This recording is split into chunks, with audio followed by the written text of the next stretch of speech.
4:30 pa lang ng umaga, nagpapawasing na tayo. Ayan po yung isang pinakamagaling din na washer ng aming bus dito sa Kamyas.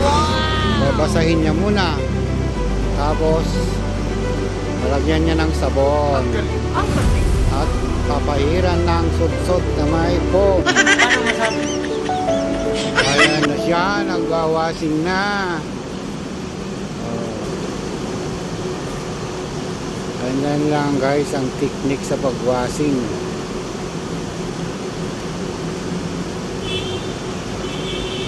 O diba?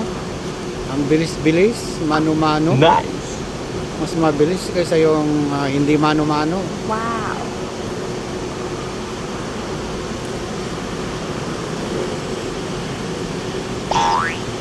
O diba? May sabon.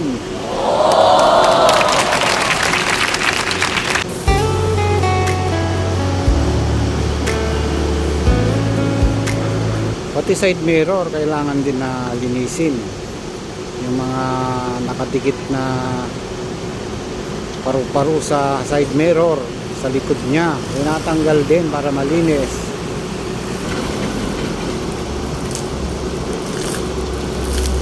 Diba?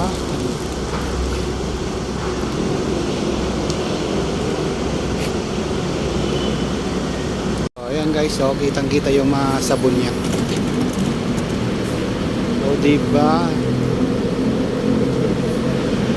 Para matanggal yung mga nakakapit na mga paru-paro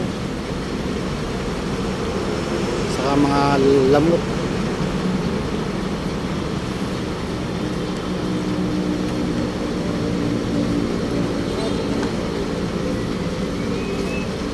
Ayan po ang technique sa pagwasing sa salamin.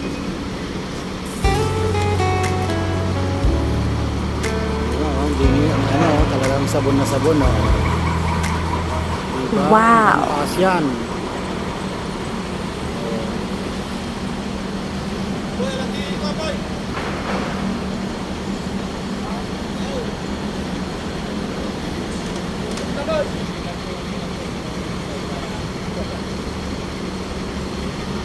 Binel Santos Domingo. Ba't oy naman sa likod? 1 year in service. Mahigit 1 year na, pero napakagaling na magwas, di ba? Nice! Napakaraming sabon yung inuubos niya para malinis na malinis lang yung aming regular bus. O, yan o. Ganyan ang pag-washing ng bus. Talagang kitang-kita yung mga sabon. O, di ba? 1 year in service pa lang yan sa pagwawas, pero napakagaling ng magwashing ng napakalaking bus. Wow!